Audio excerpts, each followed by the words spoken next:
Hallo, hallo und herzlich willkommen. Welcome to ULM-X, ULM-X, German for Beginners. As we learned in the last episode about alphabet, ULM-X is the German equivalent to ULM-X. So, today we're going to go even deeper into the alphabet and learn all about one of the unique characters to the German alphabet, Scharf-S, Eszett, or Scharfes.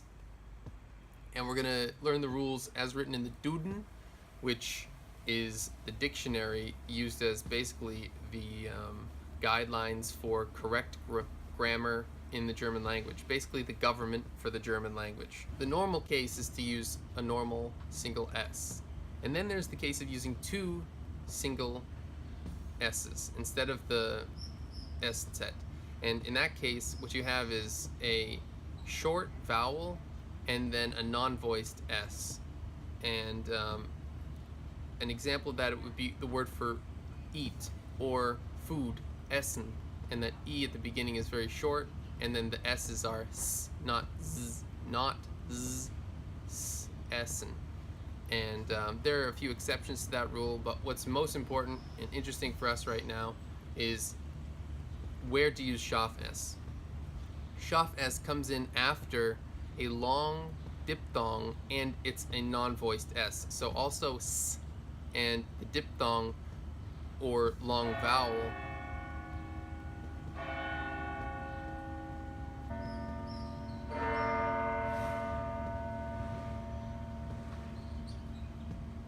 So what does it mean after a diphthong or a long vowel? Basically,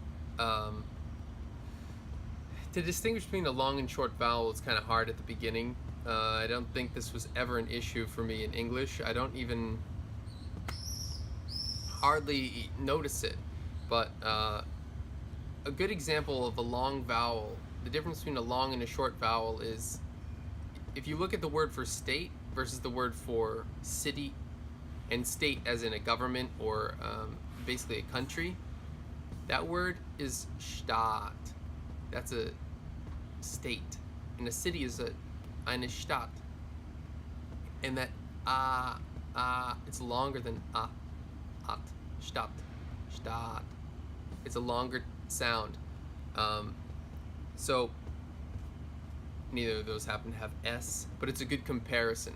So in the word for a measurement is Maß, Maß. So the S is non-voiced, S, and the A is long, Maß. And it doesn't matter if it's followed by another sound or not. It doesn't have to be at the very end of the word. So the plural for measurement, singular is Maß, the plural is Maße, Maße. And one thing that would cancel out this rule is if in the plural form it's voiced. So the word house, that has a diphthong, ow. A diphthong is when the vowel sound changes. So in house, it starts at ah, and then it ends in oh, ow, ow, ow, oh. So ow, you can hear it changing, house. And the reason house is spelled with a single normal S instead of Scharf-S is because the plural form is voiced, Häuser, Häuser. Those are the exceptions, but what you would really want to learn and figure out is how to determine between a long and short vowel and how to determine if it's a diphthong. Usually if there are two vowels, it's a diphthong. Usually. I'm not sure if always or not. Yeah, it's pretty much always a diphthong. Is there an example? Two vowels. Well, the word for Stadt has two A's. There are two A's, so it's a long vowel. An E and an I, for example, or an I and an E. E, or I, and it does change shape the sound changes a little bit. And usually, actually always, if it's a diphthong, then it's a long vowel, because you need time to change it. You need time to go from one sound to the other. So the word for one, the number one, is eins. I, and it goes up a little bit. Eins.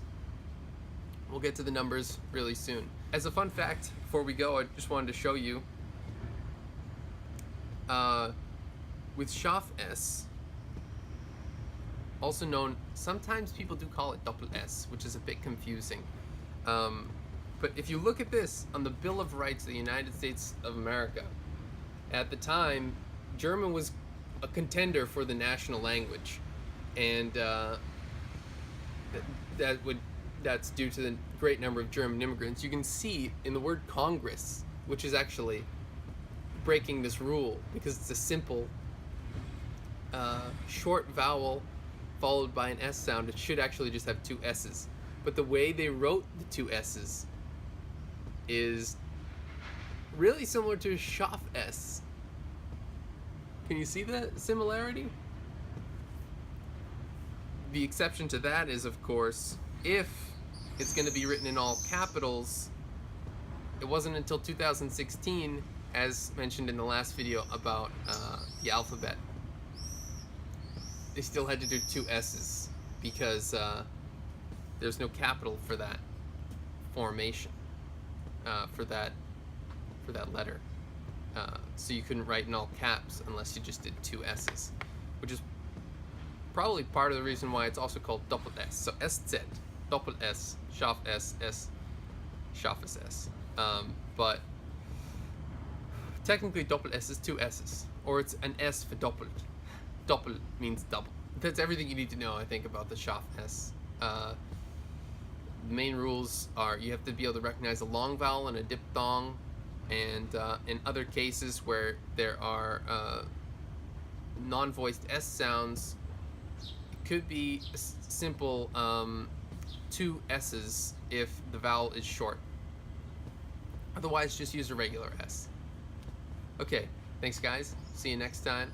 This has been Matthew Blunt for ULM-X.